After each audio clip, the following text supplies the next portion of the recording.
Ésaïe chapitre 27.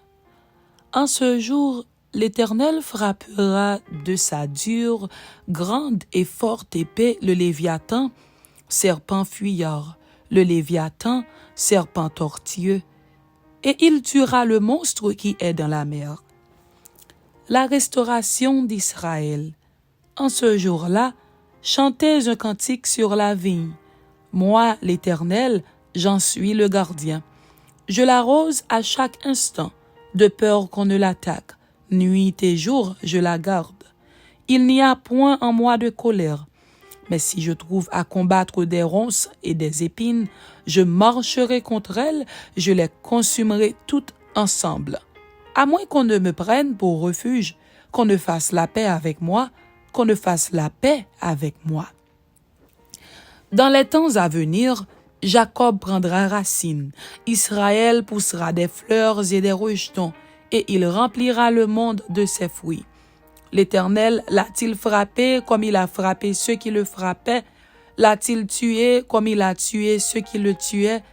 C'est avec mesure que tu l'as châtié par l'exil, en l'emportant par le souffle impétueux du vent d'Orient. Ainsi le crime de Jacob a expié, et voici le fruit du pardon de son péché. L'Éternel a rendu toutes les pierres des autels pareilles à des pierres de chaux réduites en poussière. Les idoles d'Astarté et les statues du soleil ne se relèveront plus, car la ville forte est solitaire. C'est une demeure délaissée et abandonnée comme le désert. La pâture le vaut, il s'y couche et broute les branches. Quand les rameaux sèchent, on les brise. Des femmes viennent pour les brûler. C'était un peuple sans intelligence. Aussi, celui qui l'a fait n'a point eu pitié de lui. Celui qui l'a formé ne lui a point fait grâce. En ce temps-là, l'Éternel secourra des fruits, depuis le cours du fleuve jusqu'au torrent d'Égypte. Et vous serez ramassés un à un, enfants d'Israël. En ce jour, on sonnera de la grande trompette, et alors reviendront ceux qui étaient exilés au pays d'Assyrie, ou fugitifs au pays d'Égypte, et ils se prosterneront devant l'Éternel sur la montagne sainte à Jérusalem.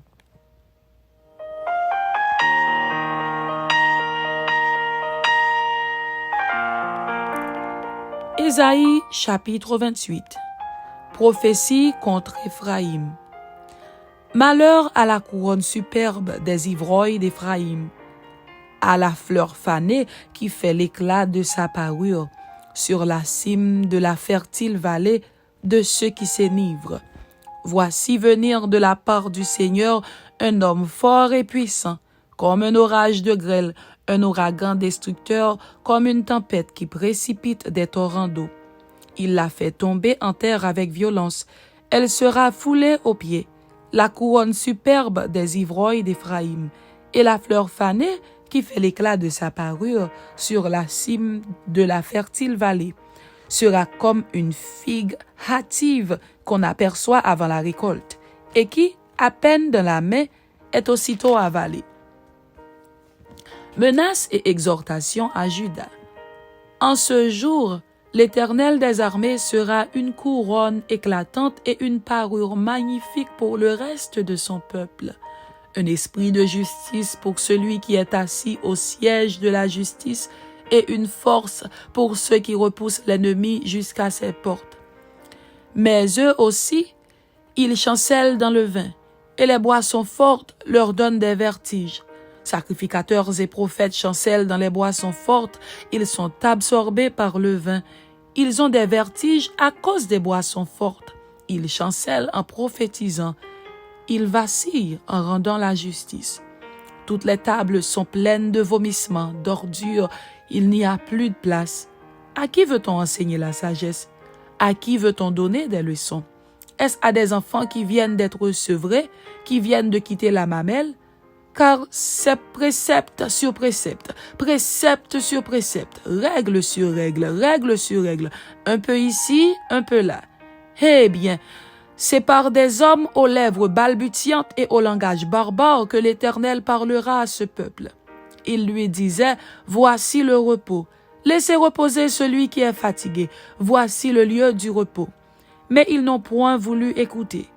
Et pour eux, la parole de l'Éternel sera précepte sur précepte, précepte sur précepte, règle sur règle, règle sur règle.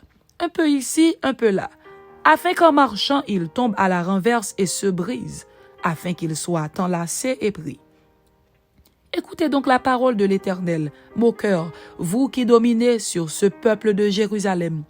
Vous dites, nous avons fait une alliance avec la mort, nous avons fait un pacte avec le séjour des morts. Quand le fléau débordé passera, il ne nous atteindra pas, car nous avons la fausseté pour refuge et le mensonge pour abri.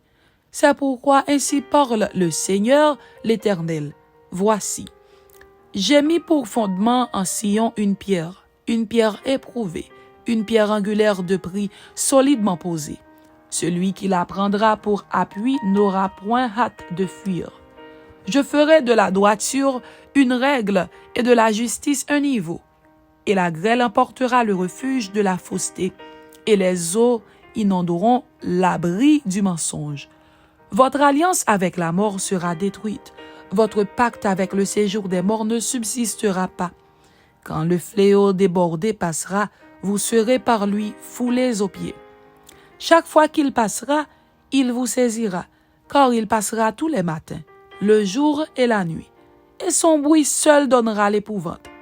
Le lit sera trop court pour s'y étendre, et la couverture trop étroite pour s'en envelopper. Car l'Éternel se lèvera comme à la montagne de Pératsim, il s'irritera comme dans la vallée de Gabaon pour faire son œuvre étrange, pour exécuter son travail inouï. Maintenant, ne vous livrez point à la moquerie, de peur que vos liens ne soient resserrés, car la destruction de tout le pays est résolue. Je l'ai appris du Seigneur, de l'Éternel des armées. Prêtez l'oreille et écoutez ma voix. Soyez attentifs et écoutez ma parole. Celui qui laboure pour semer, laboure-t-il toujours? Ouvre-t-il et brise-t-il toujours son terrain? N'est-ce pas après en avoir aplani la surface qu'il répand de la nielle et sème du cumin, qu'il met le froment par rangées, l'orge à une place marquée et l'épeautre sur les bords? Son Dieu lui a enseigné la marche à suivre. Il lui a donné ses instructions. On ne foule pas la nielle avec le traîneau et la roue du chariot ne passe pas sur le cumin.